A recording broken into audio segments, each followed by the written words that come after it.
한반도 남쪽 끝자락에 위치한 해남은 광활 한바다와 다채로운 전통이 어우러진 고장입니다. 해남 사람들은 오래전부터 바다를 삶의 터전으로 삼아왔고 그와 함께 바다를 두려워하며 숭배해왔습니다. 이런 해남의 전통 신앙을 가장 잘 보여주는 것이 바로 용왕제입니다.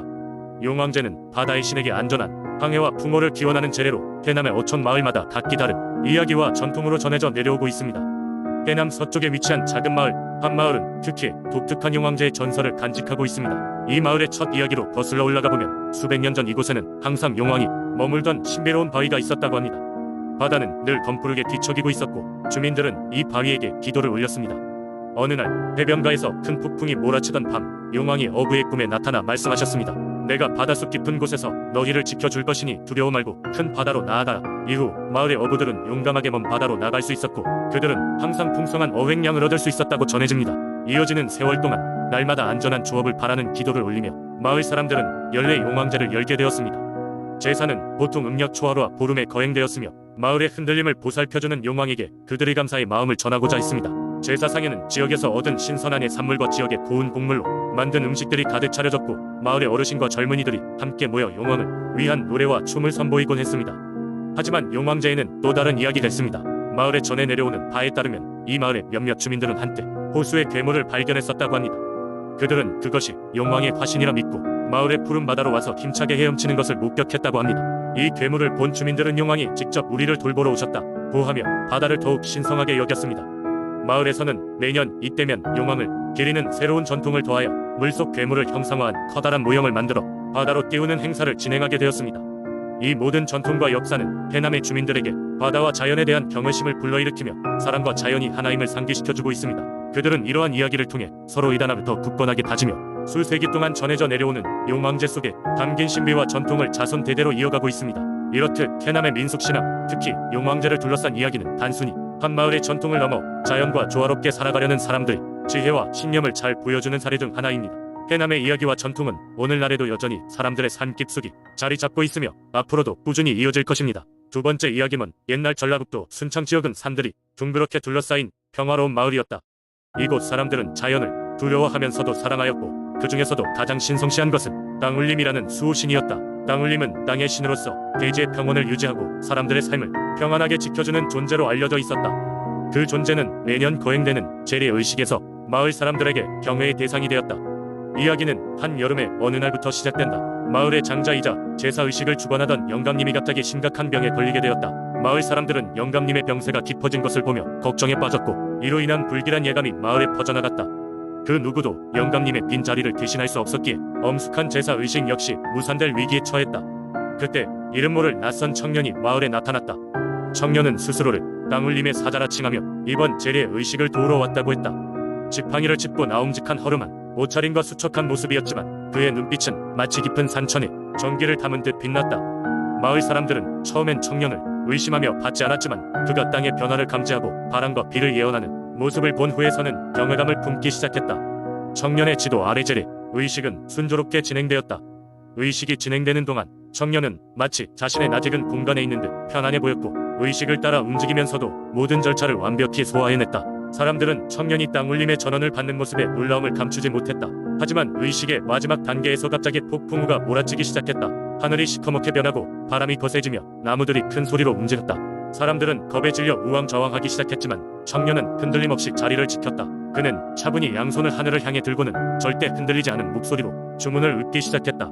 놀랍게도 그의 주문에 따라 폭풍이 잦아들고 마치 아무 일도 없었던 것처럼 하늘이 맑게 개었다.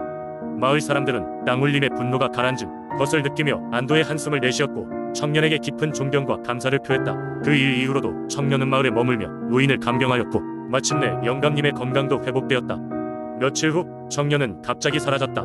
아무도 그가 어떻게 떠났는지 알 수 없었지만 사람들은 청년이 본래 땅울림의 사자로서 잠시 인간 세상에 강림하였던 것이 분명하다 믿었다. 그 후로 순창 마을 사람들은 그날의 이야기를 전설로 삼고 청년을 땅울림과 동일시하여 더욱 경건하게 수호신을 모셨다고 한다. 지금도 순창에서는 그때의 전설을 이어받은 제사가 매년 이어지고 있으며 땅울림의 전설은 지역의 민속신앙으로 깊이 자리잡고 있다. 세 번째 이야기, 옛날 옛적 한반도의 강원도 산맥을 거닐던 산신할아버지라는 신령스러운 존재가 있었다. 그는 횡성의 깊은 산속에 거처를 정하고 이 땅을 지켜주는 수호신으로 자리 잡았다. 사람들은 그를 존경하고 두려워하며 그의 이야기를 세대에서 세대로 전했다. 산신할아버지가 전설로 남게 된 가장 유명한 이야기는 당시 횡성 지역의 농민들이 출처였다. 한 해 여름, 목말라 하는 태양은 마치 전사와도 같았고 하늘은 단 한 방울의 비도 내리지 않았다. 농민들의 근심은 더욱 깊어졌고 곡식은 말라가고 있었다. 그때 한 용감한 젊은 농부가 있었으니 그의 이름은 지환이었다. 지환은 농사를 실패할 위기에 몰리자 결국 마을 어르신들에게 전해 내려오는 산신 할아버지의 전설에 기대보기로 결심했다. 지환은 홀로 깊은 산속을 걸어들어가 산신 할아버지가 사는 곳으로 향했다.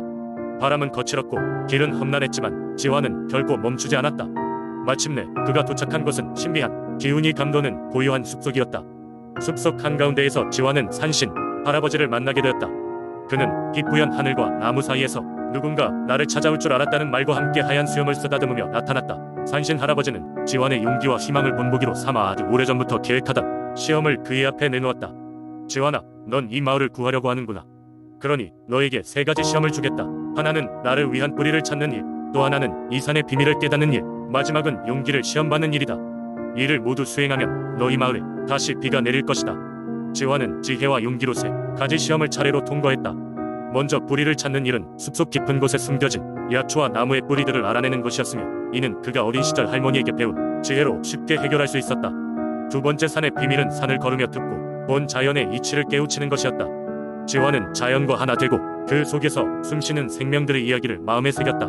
그는 자신의 감각을 열어두고 알아차리지 못했던 자연의 목소리에 귀 기울였다. 마지막으로 용기의 시험은 그냥 고요한 마음을 잃지 않은 채 산신 할아버지 앞에 다시 나서는 것이었다.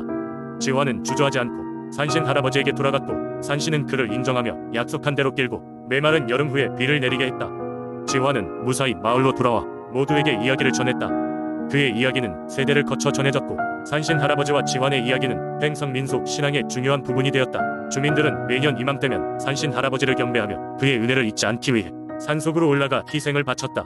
지금도 횡성의 어딘가에서는 산신 할아버지가 이 땅을 보살피고 있다는 믿음이 남아있다. 그 신비로운 존재는 사람들의 마음속에 용기와 희망의 상징으로 남아 수많은 다른 전설과 함께 횡성의 역사를 이루고 있다.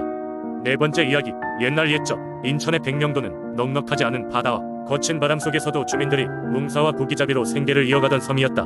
섬이 작지만 그곳에는 신비한 민속신앙이 자리 잡고 있었다. 그것은 바로 가끔씩 모습을 드러내며 섬을 보호해주는 늑대신에 관한 이야기였다. 백령도 늑대신에 대한 전설은 오래전 전해 내려오던 이야기로 한 소년의 용맹한 행적으로 시작된다. 그의 이름은 장이었다. 장이는 어릴 때부터 자연을 사랑하였고 동물들과 친숙하게 지냈다. 그가 9살이 되던 어느 늦가을 어두운 하늘 아래에서 혼자 산책을 하다가 숲속에서 울부짖는 소리를 들었다.